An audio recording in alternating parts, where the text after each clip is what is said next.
આગળના વિડીયોમાં આપણે એલ્ગોરિધમ વિશે શીખી ગયા.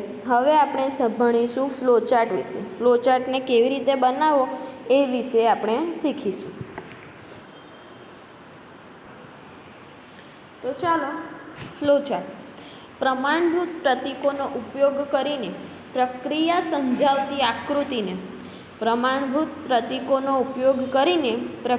સમજાવતી આકૃતિને આલેખીય રજૂઆતને ફ્લોચાર્ટ કહે છે. એલ્ગોરિધમના આધારે ફ્લોચાર્ટ દોરવામાં આવે છે. તે આરંભથી અંત સુધીની સમગ્ર પ્રક્રિયા દર્શાવે છે. તેમાં ઇનપુટ, પાથ, પ્રક્રિયા અથવા નિર્ણયના તબક્કા અને છેલ્લે આઉટપુટનો સમાવેશ થાય છે. ચાલો, પહેલાં તો આપણે કમ્પ્યુટરમાં સરવાળા, બાદબાકી, ગુણાકાર, ભાગાકાર માટેની કઈ નિશાનીઓ વપરાય છે એ શીખી લઈએ. એના આધારે આપણે ફ્લોચાર્ટ કરીશું. તો ચાલો આગળ, સરવાળા માટે વત્તા, બાદબાકી માટેની નિશાની તો જે ગણિતમાં ઉપયોગ થાય છે સરવાળા અને બાદબાકી માટે તો એ જ છે, પણ ગુણાકાર માટે કેવું છે? ફૂંદડી છે. અને ભાગાકાર માટે આને કહેવાય સ્લેશ. બરાબર છે? તો ચાલો હવે પાના નંબર 88 પર પહેલું આપણું એલ્ગોરિધમ લખવા અને ફ્લોચાર્ટ દોરવા. તો સૌથી આપણે આખું આ ચેપ્ટર ગણિતને આધારે જ શીખીશું. ગણિતની રીતે શીખવાડીશ તો તમને જલ્દી સમજ પડી જશે. ચાલો, નંબર 1, બે સંખ્યાનો સરવાળો કરવા. તો બે સંખ્યાનો સરવાળો આપણે સરવાળો પ્રક્રિયા શરૂ કરીએ એ પહેલાં શરૂઆત તો કરવી પડે, એટલે પહેલું શું આવે? બિગિન. પછી જુઓ નીચે નંબર પગલું 1, એ અને બી બે સંખ્યા લો. બે સંખ્યા એટલે ઇનપુટ. આપણે કમ્પ્યુટરને માહિતી આપવાની, સંખ્યા લેવાની છે. બરાબર છે? એટલે કમ્પ્યુટરને સંખ્યા આપવાની છે એટલે શું કહેવાય? એને ઇનપુટ. કમ્પ્યુટરને માહિતી આપીએ એને કહેવાય ઇનપુટ. કમ્પ્યુટર એના પર પ્રોસેસ કરે એને કહેવાય પ્રોસેસિંગ. અને પ્રોસેસ કર્યા પછી જે જવાબ આપે એને શું કહેવાય? આઉટપુટ. આ તો ત્રીજા ચોથામાં આવતું હતું, તે છતાં ફરી એકવાર સમજાવી દઉં. અત્યારે કમ્પ્યુટરને આપણે જે માહિતી આપી તેને શું કહેવાય? ઇનપુટ. ઇનપુટ પર કમ્પ્યુટર જે પ્રક્રિયા કરે છે તેને કહેવાય પ્રોસેસ. અને છેલ્લે પ્રોસેસ કર્યા બાદ કમ્પ્યુટર જે જવાબ આપે છે તેને કહેવાય આઉટપુટ. તો ચાલો, અહીંયા ઇનપુટ એ અને બી લખ્યું છે. તો ઇનપુટ એ અને બી, તો ઇનપુટ એટલે આપણે કમ્પ્યુટરને સંખ્યા આપવાની છે.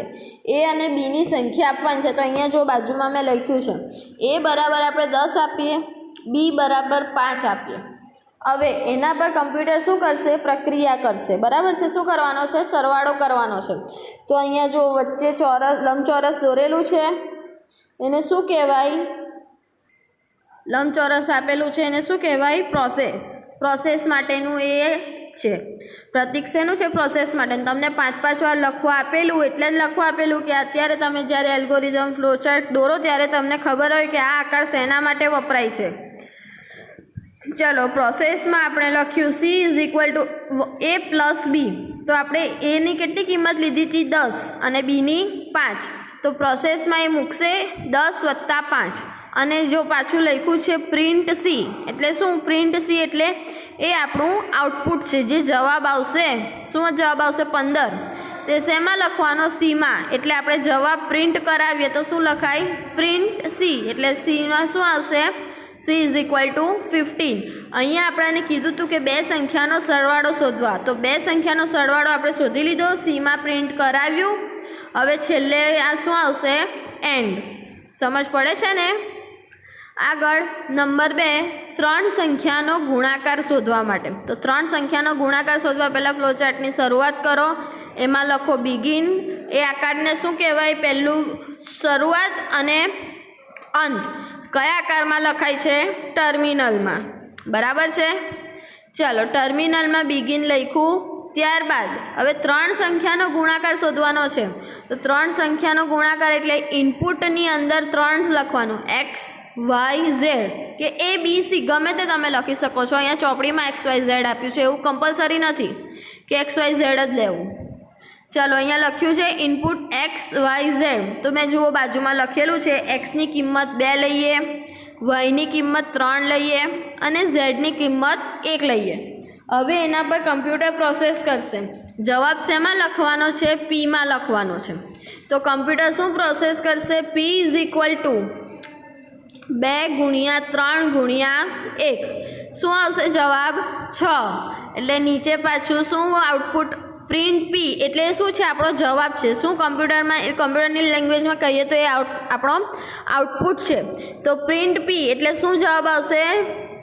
આઉટપુટમાં લખાશે P ઇઝ ઇક્વલ ટુ 6. 3 સંખ્યાના ગુણાકારનો જવાબ આવી ગયો. એટલે અહીંયા આપણો ફ્લો ચાર્ટ પૂરો થાય એટલે એન્ડ આવે. શેમાં લખાય? એન્ડ ટર્મિનલમાં. અહીંયા જો નીચે પગલામાં પણ હું જે બોલું છું એ પગલામાં છે. પગલું 1 તો એક્સ વાય અને ઝેડની સંખ્યા લખો. આપણે પહેલાં લખીએ એક્સ વાય ઝેડની સંખ્યા, પછી 3 સંખ્યાનો ગુણાકાર કરો. આપણે કર્યો 3 સંખ્યાનો ગુણાકાર પ્રોસેસમાં અને પરિણામ પીમાં સ્ટોર કરો. પરિણામ પીમાં એટલે આપણે અહીંયા પી લખ્યું છે ને, P ઇઝ ઇક્વલ ટુ એટલે પરિણામ પીમાં સ્ટોર કરવાનું. અને પીની કિંમત દર્શાવો તો આપણે છેલ્લે જોયું પ્રિન્ટ પી એટલે P ઇઝ ઇક્વલ ટુ 6 એટલે પીની કિંમત કેટલી આવે છે? 6. આગળ ત્રીજું, 2 સંખ્યાનો ભાગાકાર કરી ભાગાકારનું ફળ શોધવા. 2 સંખ્યાનો ભાગાકાર કરી ભાગાકારનું ફળ શોધવા. તો ચાલો સૌથી પહેલાં તો ફ્લો ચાર્ટની શરૂઆત શેનાથી થાય? બિગિનથી. કયું પ્રતીક કહેવાય એને? ટર્મિનલ. ત્યારબાદ આવશે ઇનપુટ. તો ઇનપુટમાં 2 સંખ્યાનો ભાગાકાર કરવાનો છે. તો 2 સંખ્યા લેવાની, 2 ચલ લેવાના.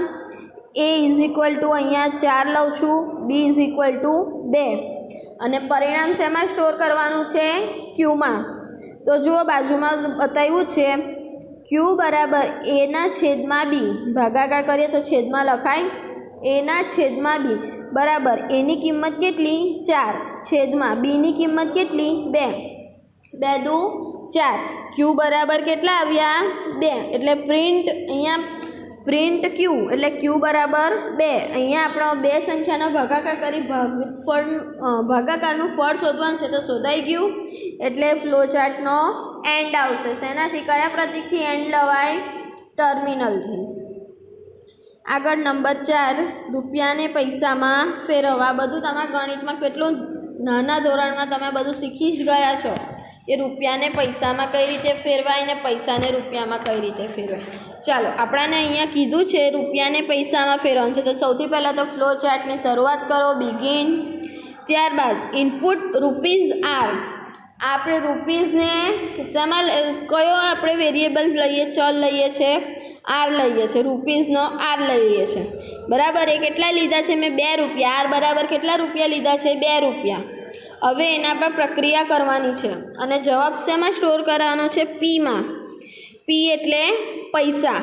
પૈસા શોધવાના છે ને, રૂપિયાને પૈસામાં ફેરવવાના છે. તો આપણે રૂપિયા 2 રૂપિયા લીધા. હવે 2 રૂપિયા લઈએ તો પૈસા કેટલા થાય તે શોધવાનું છે. તો પૈસા P બરાબર R ગુણ્યા 100. પૈસા બરાબર રૂપિયા ગુણ્યા 100. તો જુઓ બાજુમાં P બરાબર એટલે પૈસા બરાબર રૂપિયા ગુણ્યા 100. હવે આપણે રૂપિયા કેટલા લીધા છે? 2. તો R બરાબર 2 ગુણ્યા 100. 2 ગુણ્યા 100 કેટલા થાય? 200. એટલે P બરાબર 200. કેટલા પૈસા થાય? 200 પૈસા. 2 રૂપિયા બરાબર કેટલા પૈસા થાય? 200 પૈસા. સમજ પડી આટલી? જેટલું પણ વિડીયોમાં છે બધા પેજ નોટબુકમાં લખવાના છે. Thank you.